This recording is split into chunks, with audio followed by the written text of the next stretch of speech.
Good morning, everybody, and welcome to this, my first of two videos on the Pentax H2. That's the model we're looking at in this video. A really quick note on this camera, it says Asahiflex, which is a badge that these were given for certain export markets, I think South Africa and a few others. The Asahiflex are uncommon to rare.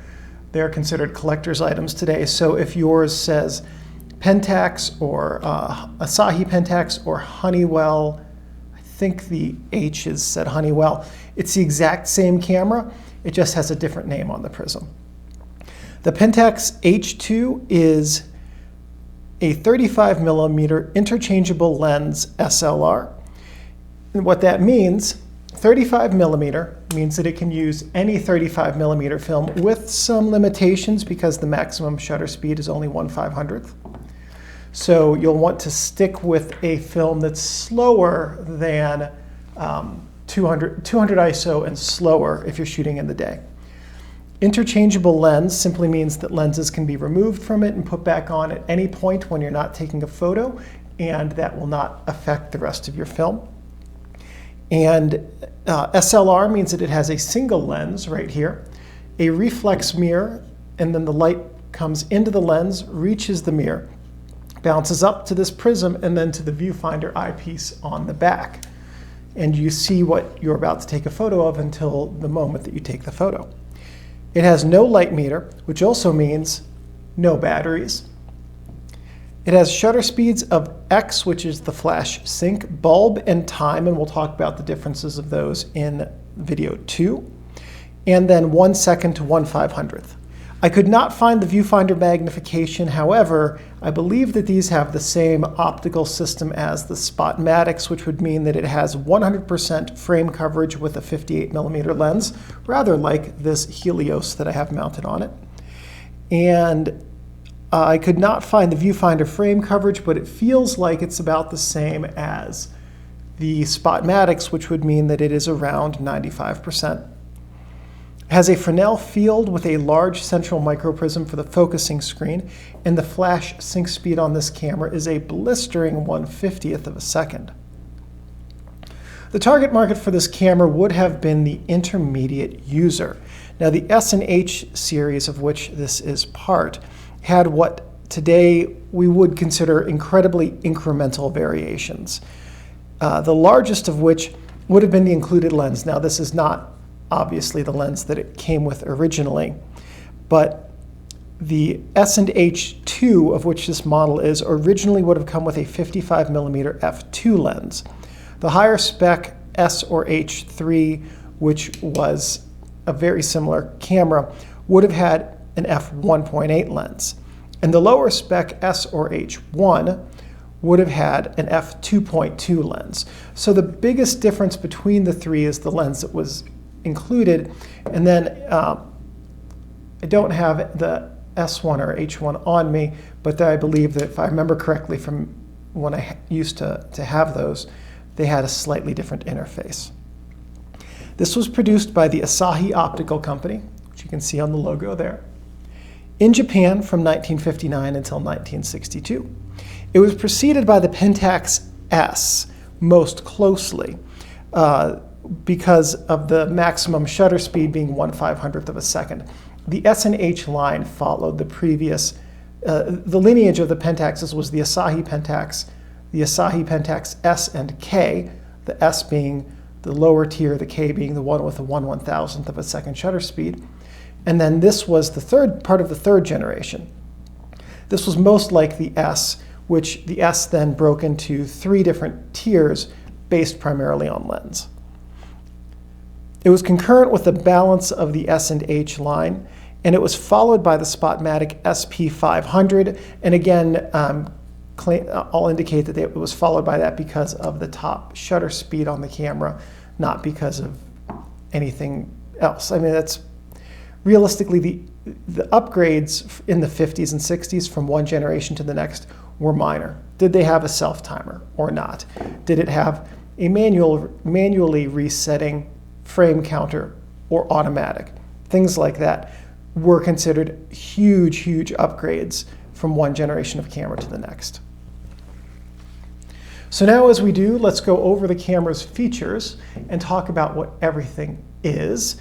And in the next video, we'll talk about what everything does and how to use it to take photos. On the top of the camera, technically on the front-ish, side-ish area, are the strap lugs, film rewind knob and lever, which is what you would use to rewind your film. This is your ISO memo dial. It doesn't have any linkage to anything in the camera because there's no light meter. But what it shows you here are some different numbers. So ASA is in white and green and orange. Okay, so all of the speeds here are ASA. ASA and ISO are the same. For some reason I thought some of these were DIN, but they're not. At any rate, whatever film ISO you're using, the ASA is the same, and this is just to remind you of it. So green would have been for daylight balanced film, white would have been for black and white film, and orange would have been for tungsten balanced slide film. So not only could you set the ISO on this to remind you of what film speed you have, but the type of film you're using. Tungsten slide film, outdoor color film, black and white film. Serial number and model number. Here we have a little shutter armed indicator that when you advance the shutter to arm it, advance the film and arm the shutter, that will turn orange to indicate that the camera is ready to fire. Shutter speed dial, shutter speed index, shutter release button, film advance lever, and this is the frame counter right here.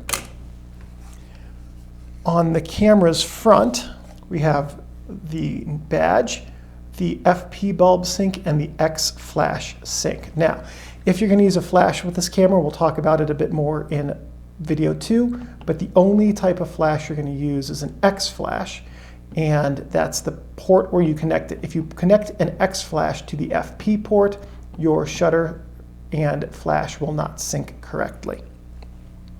On the camera's back, we don't have a whole lot. Technically here on the side, we have the camera back opening or unlock lever right here. That's how you open the camera's back. Viewfinder, Asahi Optical Company, Japan. On the camera's bottom, we have the tripod socket and the film rewind button. Inside of the camera, which will open up again right here, we have the film cassette chamber, which is where in video 2 I'll show you you'll put your film. These silver rails are the film guide rails. The outside ones keep the film from moving up and down as it travels. The inside ones work with the film pressure plate here to keep the film flat as the images are taken. We have the shutter curtain here. And I want you to see, maybe you can see, maybe you can't on the video. This curtain here has a different texture and material than this one. This camera was overhauled at some point before I got it, and whoever did the overhaul installed cotton yarn seals and replaced one of the shutter curtains. So it is good to go for a very long time. Film tensioning sprocket right here, which does not move unless we push the film rewind button, then it spins freely. The film tension sprocket's job is to keep the film from being pulled backwards because film builds up a spring memory inside of a cassette. So it always wants to pull itself backwards slightly. And given enough time, it would do that and potentially overlap frames. This also advances when you advance the film advance lever, which helps pull the film smoothly through the camera. Film take-up spool, which is what takes up the spool the film as you advance it. Film pressure plate, as we saw. And this is a cassette retaining spring that keeps the cassette pressed in the correct position so that the film can be advanced and rewound smoothly. Some notes on your Pentax H2. Firstly, if yours says Honeywell or is an H2, it's the exact same camera as the S2, it's just that it was imported by Honeywell.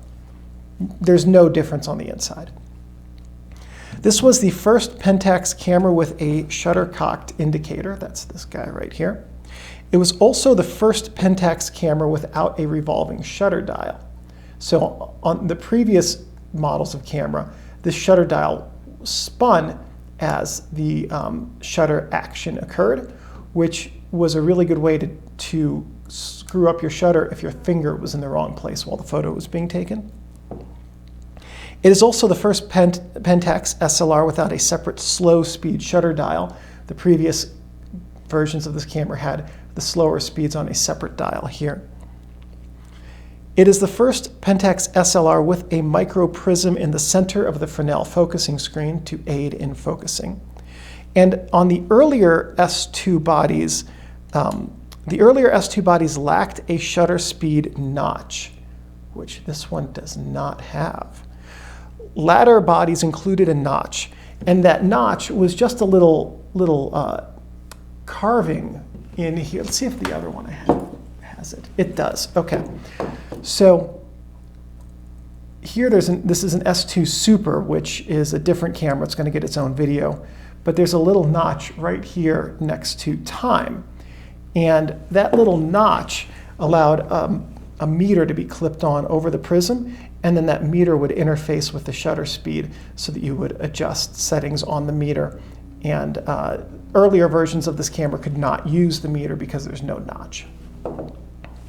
So what we know about this camera is it's an earlier one of these cameras. So the S2, which is this camera, has more name variations than, insofar as I know, any other Pentax camera. The best list I could compile is the Asahi Pentax S2 in Japan and generally international. The Asahi Pentax SB, where B is the second letter of the alphabet, was sold in Japanese military camps. And there is a rare SB2, but that is the same camera as the S3. It's not an S2.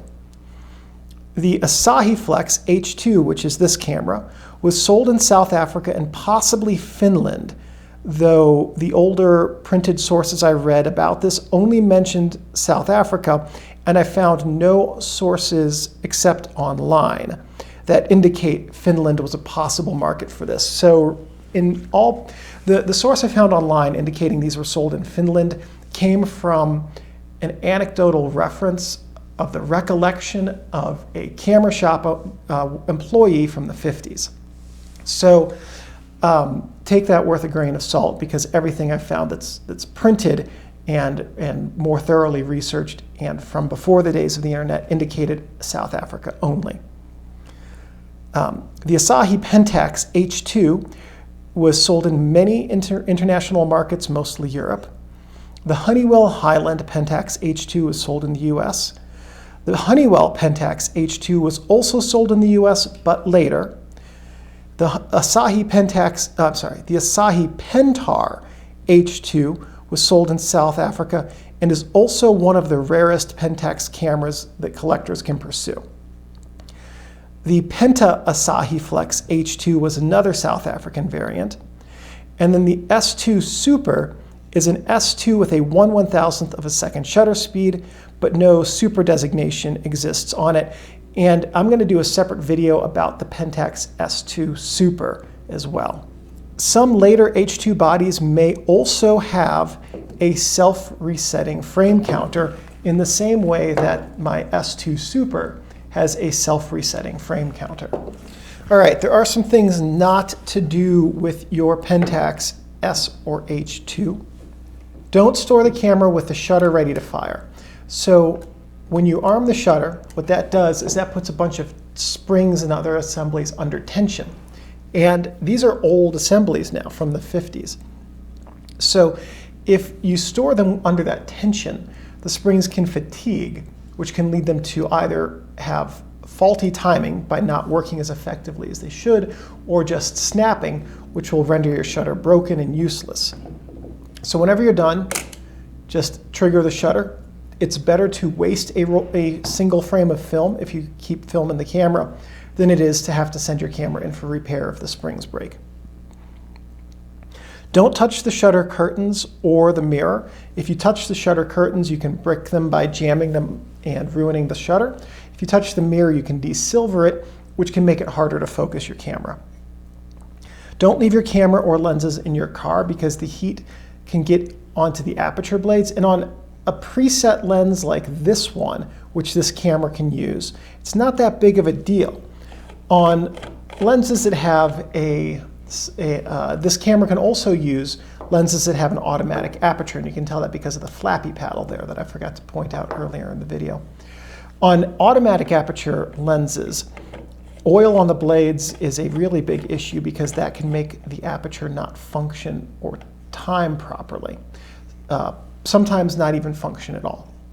So the way that happens is that lubricating oils in the lenses get really hot in your car, they get very thin, they get to places they shouldn't, and then when they get back to their normal temperature, they return to their normal viscosity, and things that shouldn't be lubricated are, and then they just get sticky.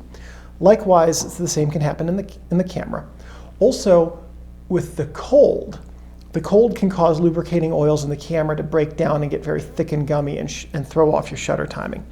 And just realistically, even if you're just running into the gas station to pay for your gas on your way home, leaving your camera in your car is a good way to have it stolen, and you don't want to do that. Don't leave your camera gear in a plastic bag or box because moisture will permeate the plastic, and it can cause fungus to grow on the lens elements, mildew to grow in the covering. Don't let your camera get wet because it's not weather sealed and the components inside of it can rust.